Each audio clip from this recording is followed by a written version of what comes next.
is 8/17, Friday, the 10th of July, 2026. We're looking at the statue of Mary on top of Notre de Bonsecours Chapel, in between two spires. The spire on the left is the spire of Notre de Bonsecours Chapel behind Mary, and the other one to the right is a spire of a, well, it was the Catholic Church, but it's now being incorporated into the Université de Québec Montreal campus, so it's really just an empty shell of a tower. And at this time of year, 3 weeks or so after the summer solstice, the sun sets in alignment with the statue of Mary.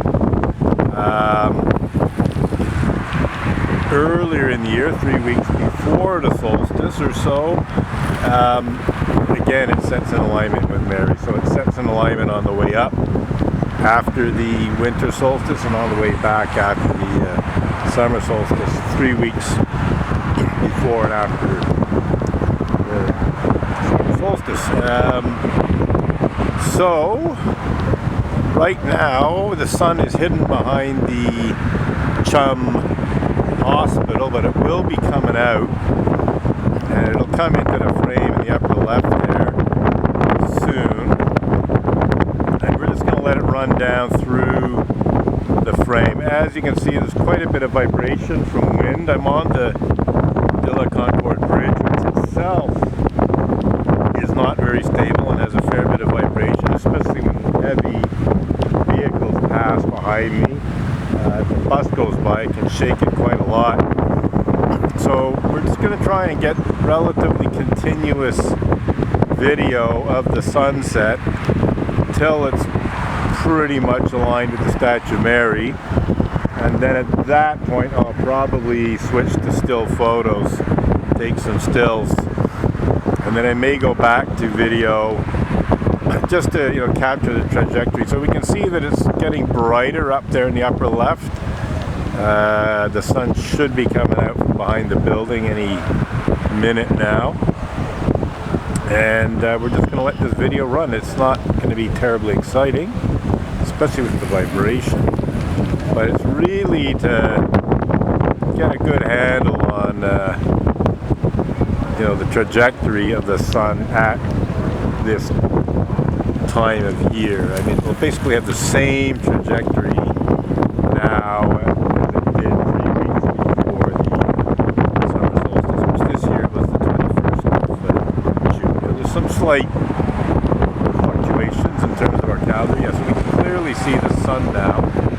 So I'm going to raise the shutter speed, make things a little darker. Right now we're at 200th of a second, f11, ISO 100. Got a jet ski going by below there. And we're going to boost it up a bit to, I'll look up to 400th of a second. That's 250th. I'll let it run at a 250th for a little bit.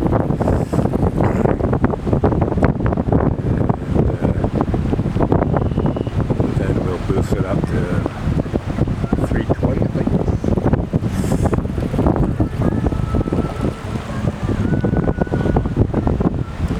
So what I'm seeing with the unaided eye is a quite bright yellowish sun in a pale bluish, well actually where the sun is, it's not even blue, it's sort of white sky. Oh, I should check my color balance, because it's not quite as orange as what I'm seeing here. There's a bit of an orangey tinge to it, but not as much. But that's fine, because we want this to have an orangey tinge to it anyway. But yeah, I've probably got my color balance set to cloudy. I normally do, just to warm things up a little bit. If I really want to warm things up a bit, I go into the color temperature and boost it, well above 6,000 Kelvin.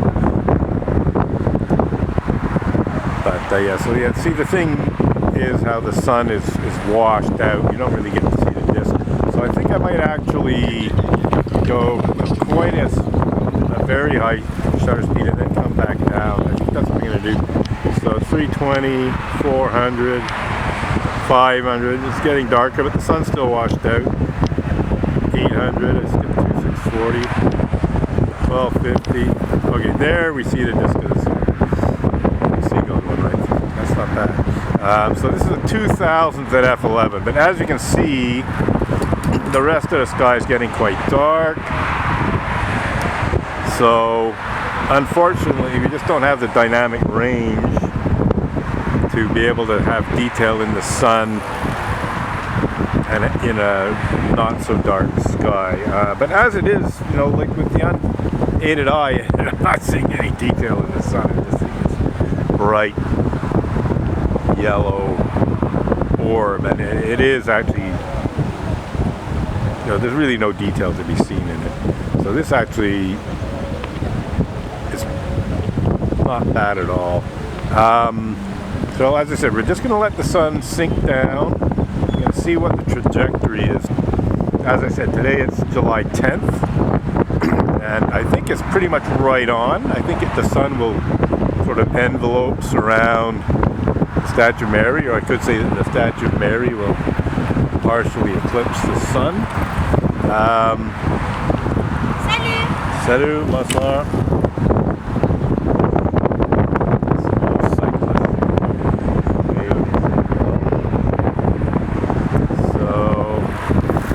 Debating opening up a little. Oh, the bird went through there again. So we have, you know, part of the Grand Rue, the big Ferris wheel in the old port. Okay, so the sun's now touching the spire of Notre, the Bonsecours Chapel. Just gonna let it run. We're going through. So unfortunately, there's not much I can do about the vibration, other than way down the lens, but even then it's just not that practical. So we're just going to let this go. In post-production, you know, it's possible to deal with the vibration.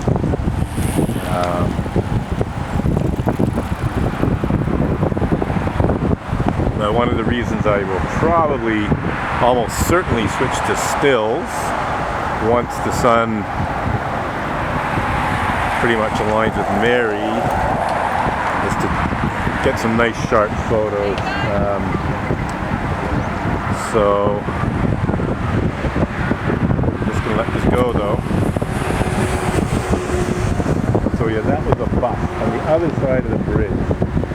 It really shook things up. We've got a few people here taking photos, but they're not getting the photo I'm getting. The ones that are taking photos are more than 100 feet away from me, so we're just not going to get the same angle. We really have to be at this spot, or a little bit to the left, a little bit to the right, in order to get this nice, clear view of the Statue of Mary, sort of straight on, the spires on either side. If you go too much in either direction, the Statue of Mary will start to bump into the spires. We got 11 minutes of recording time left. That should be more than enough to document the whole thing. But as I was saying, oh, another bird goes through there. As I was saying,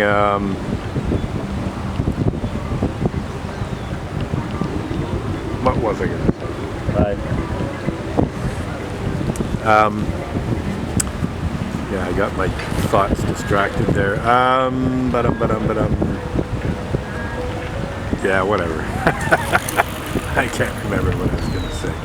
These things happen.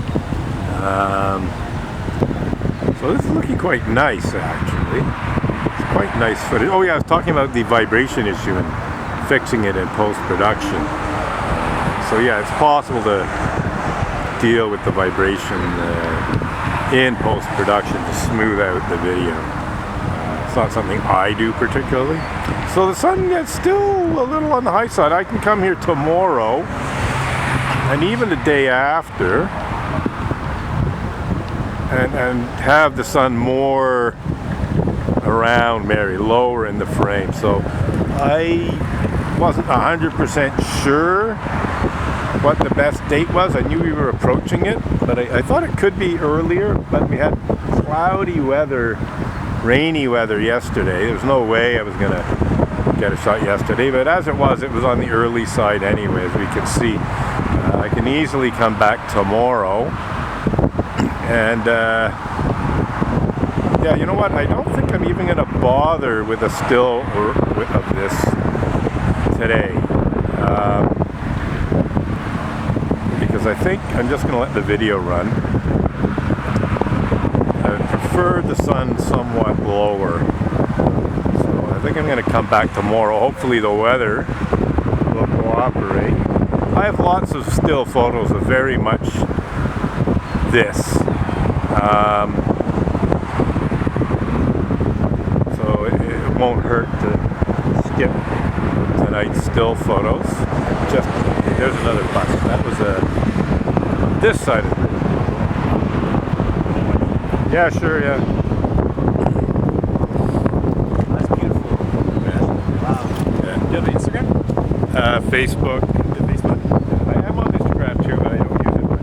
What if I go to your Facebook? Yeah, sure. Robin. Here, yeah. It's a nice camera. How much that cost? Not as much as you might think, because I buy everything used. Oh, yeah. But still, over a couple of thousand. Nice. I have a Canon myself. I'm trying to get more into using it, but Right. it's hard. I'm in trouble here because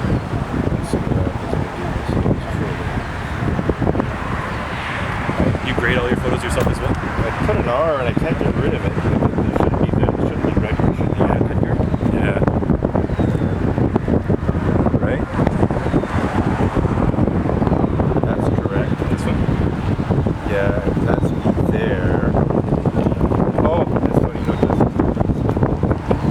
We went to the protest. I go to all kinds of protests. And here I am. Oh, you take photos at the protest?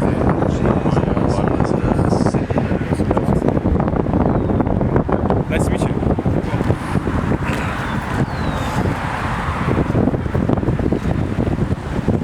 Okay, so a couple of young guys wanted to see what I was doing, so I let them have a look and we had a little chat. That happens a fair bit. So now I think I will open up about a stop. I'm right now I'm at 2,000 of a second, and I think I will open up to 1,000 shortly. Just so we can see a bit more sky. So here we go.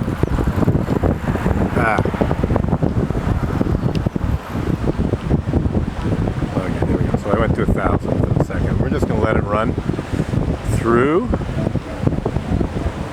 So as I was saying, I expected or thought that the sun could still be a little on the high side tonight. I wasn't sure though. But it definitely is a little higher than I would want. So tomorrow it's going to be lower, and the day after that's going to be lower. You know, as it moves further south, it sets further south. So obviously, when it gets to the position of Mary from this angle, it's going to be lower and lower each day. So we're just going to let the sun go behind the building, and once it does that, once it's behind the building, I think I will open up more so we have something more closely resembling what I'm seeing with the eye, which is of course a considerably lighter sky. And then it'll come out on the other side, but low. We'll just see the top of the sun as it goes down in that little gap there. I might pan a little to the right once it's gone behind the building. Still a fair bit of vibration there. So that's the twilight's last gleaming for the time being, but we'll get another one in some minutes. So we only got 5 minutes of recording time left. Okay, but yeah, we're just going to let it run. I'm just going to let the sun go down behind the building here. completely. All right, now we're going to pan a little to bring the gap more into view.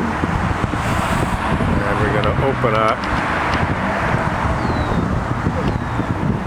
That's a 3/20 of a second. And it's still a little bit darker than what I'm actually seeing. Although right now what I'm seeing is a yellowish sky. Orangey gold, but pale. So yeah, the sun should come out there on the other side. There it is, yeah. So that's sort of the side of the sun, and it'll keep going down. And we're just going to let this run out. We'll see if the sun sets before the 4 minutes of recording time left runs out. I think there might still be a little bit of gleam left. But we shall see. So we're just going to let this run. So this was, sort of a scouting mission as much as anything else. But also I wanted to get an unbroken video, if possible. That was essentially made possible by the sun being a little on the high side. If it had been lower and more centered around Statue of Mary when it was totally aligned with it, I would have cut the video and I would have taken some still photos. But because that is not the case, I could pull stills from this video. They obviously don't have the same resolution as if I shot 36 megapixels or whatever. It's really only around 2 megapixels, a full HD video is some of the order of 2 megapixels each image, which isn't a lot, but it's good enough for the internet. I could probably pull a still from this video and put it up on Facebook, and be hard pressed to see a huge difference between that and 36 megapixel image. But you're not going to put a 36 full resolution image on the internet anyway. It's just way too big. So that's it. So yeah, that's the twilight's last gleaming. It looks like the sun will completely disappear. I've still got more than 2 minutes of recording time left. So we're just going to let it set. Okay, so that's the wind, shaking things up quite a bit. But that is an issue here because you're out. There's nothing to break the wind. You're over the St. Lawrence River. And so that's what you get. And as I was saying, the bridge itself is not all that stable. So that's it. We got the whole sequence. I'll just open up a bit more. There we go. I'm at 125th of a second at 11. This is actually pretty close to what I'm seeing, but still a little on the dark side. I'll go, here's a F10. Let's go to 100th. So this is very similar to what I'm seeing with the eye. However, it's still a little darker. I can still open up a bit, but right now, 100th of a second, F10. If I go to F9, it'll probably be very, very close to this. So let's oh yeah, look at that. So 54, 3, 2, 50 seconds left. Just let this run. Yeah, we're on a little bit longer. So, as I was saying, Friday, July 10th, 2026, and still a little bit early